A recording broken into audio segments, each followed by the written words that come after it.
My role as the integrator is to create the workflow, assign the tasks, manage the timelines, ensure that nothing falls through the cracks, and oversee the testing and quality control. Hello and welcome back.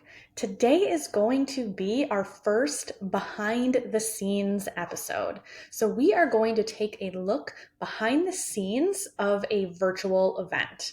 So what really goes into a virtual workshop or challenge behind the scenes? That is what we're going to go into today. If you've ever signed up for a virtual workshop, a challenge, or any kind of online event, the experience usually feels pretty simple. You see the promotion, you land on a page, you enter your information, you get that confirmation email, maybe a calendar invite and a few reminders leading up to the event, and then you simply show up. And from the consumer side, it really feels seamless. But what I want to pull back the curtain on today is what actually happens behind the scenes to bring one of these events to life. Because there really is a lot happening that most people never see. So, in this episode, I'm going to walk you through my exact behind the scenes process for hosting a virtual event. And specifically, I'm going to be using a 3-day challenge as an example. So if you're planning a 1-hour workshop or a smaller event, just know it's the same process, just scaled down a little bit. Now, everything starts with the timeline. Before we even touch on tech, marketing, or content, we decide when the event is happening. And now for my clients, we usually do this inside of our quarterly planning sessions, and we'll decide whether it's time for our next workshop or challenge. And we typically do one once per quarter. And then once we have those dates for our 3-day challenge, we work backwards. So how that usually looks is we plan about 2 weeks of promotion time, and then we back up 2 weeks from the event, and that becomes our promo start date. Then we back up one more week to give us some wiggle room. And this extra week is key because then this becomes the marketing materials ready by date. And that one decision alone removes a lot of stress because now we're not scrambling to build things at the time we're trying to promote them. So we have that 1 week of wiggle room. You can do more, but that's just typically what I do. And then once we have that timeline set, I then create a project workflow for the event. And this always starts with some clarity. So what I get from my clients is the vision for the event, the goals. So how many people do we want coming into the event? What's the goal for after the event? The title and the tagline. And then we also confirm the time of the event and whether it's free or paid. Now, most of the time, these events are free, but that decision does matter because it changes what we do on the back end. So once the vision is clear, we then start to move into execution. So here's the core pieces that typically get set up behind the scenes. So one is the Zoom link. This one seems a little obvious, but it's foundational and it does connect to everything else. So we need the Zoom link right away. The next is the opt-in page and form. So the page that you go on to get all of the information for the event, the dates, the times, anything you would need to know. And then typically on that page is a form where you enter your name, your email, whatever else. If this were to be a paid event, then usually it's a button that then leads into a checkout page. So if it's free, you don't need a checkout page. Or maybe it depends on how your system is set up. Maybe it is a checkout page, but it's a free checkout. So it just depends on how you set it up. But typically it's a form if it's free. Number 3 is optional, but is common, and that's the tripwire page. So after somebody signs up, they're often directed to a page that offers an upsell or a next step. This is a tripwire page. Now, we don't always use this, but we do because it's a great way to upsell someone into something else. And then finally, we create a thank you page, and we utilize our thank you pages a lot. So it's not just a page that says thank you. We actually use it as our central hub, and we include the Zoom link, the event dates and times, any workbooks or resources that they'll need, and any next steps like joining a Facebook group or wherever this is being hosted. And then we resend this link before and during the event. So participants always know where to go and they have a one-stop place for getting all of that information. That is what we do. You don't have to do this, but that is how we utilize our thank you pages. And then once we have these pages and forms and all of that built, we move into automations. This is what creates the experience that people expect. So here's the typical flow. Someone fills out the form or completes the checkout page, which that then triggers the automation. And typically we create a tag. So when the automation is triggered, it adds a tag to those people. So that way we know who is joined. And this is also helpful for when we go to send out emails. Then we create a confirmation email that gets automatically sent right after they sign up. So that way they know that they're in and they have next steps. And then from there, the flow looks like this. We schedule out reminder emails leading up to the event. And then for our 3-day challenges, we always send out an email 1 hour before it starts, a text 1 hour before it starts, a text right at the start time, and then a replay email, typically 1 hour after. And then this repeats for each day of the event.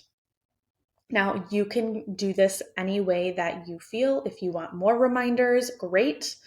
But this is what we have found works really well. And we do this inside tools like Go High Level or Kajabi by creating a timeline-based flow. So people move through this automation based on dates. So what it looks like is you put the date in there. So say the date is January 1st. Then you say on this date, 1 hour later or at noon or whatever, send this email. And that is how you build out the flow based on the actual dates. That way you don't have to schedule out individual emails for all of the days. It is built in an automated flow. If you are curious about what other systems that I recommend, you can go to mollymaris.com/tech stack. I think that's what it is. We will link it in the show notes. Now, additional pieces that often get added. So also depending on the event, we may create social media graphics for promotion, a workbook or some sort of guide for the event, a replay landing page. So whenever all the replays are done, we put it on a landing page so people can easily access it. We may do giveaways during the event. And then, of course, calls to actions for either booking a call, joining programs, or whatever it may be. Now, these pieces are flexible, but the foundation stays the same. And then one of the most overlooked parts of running an event is team communication. So for every event, we check in regularly during our weekly meetings to look at what is completed, what's in progress, and what's on deck. We also create a dedicated Slack channel. And then in that Slack channel, I will create a pinned post with all of the details, all of the important information. So this pinned post includes marketing materials ready by date, the promo start date, the actual event dates and times, the Zoom link, the opt-in page link, the thank you page link. If there's a checkout page, I'll put that in there. The tripwire page, if we're using one, the replay page link, any call to action links, and then the event tag. So no one is hunting for information. I'll also add the workflow to this Slack channel and the bookmarks. That way it's a one-stop place for everyone to access information, which has been really helpful for my clients and the rest of the team. Now, this next piece is a critical piece of running a virtual event, or really any event, even if your event's in person. Once everything is built, we test everything. And the key to testing is the person who built all of this should not be the only one testing it. We always have someone else who didn't build it go in and go through the opt-in process, click the links, review the emails, look for anything broken or any confusing steps. And it's important that we have someone outside do this because fresh eyes catch things that the builders miss. When we're in there building things, we can't catch everything because we're building it. That's just how it works. Our brain may not catch some of the little things because we're in it. So that's why it's important to have someone outside or someone who didn't build it go through the process. And this is important because this is really what improves the customer experience. Now, I also want to touch on my role as the integrator because I want to be really clear about this. I don't do all of this work myself. My role as the integrator is to create the workflow, assign the tasks, manage the timelines, ensure that nothing falls through the cracks, and oversee the testing and quality control. And then also look into ways that we can make this process more efficient, but also easier for my clients, easier for the team. For example, implementing the pinned post in the Slack channel, that was one thing that is super helpful. So things like that. And this is really the difference between doing and leading. Now, this process will get easier every time because once this process exists for yourself or your client's business, future events become exponentially easier. Because a lot of the platforms allow you to duplicate funnels, reuse automations, swap out copy and graphics.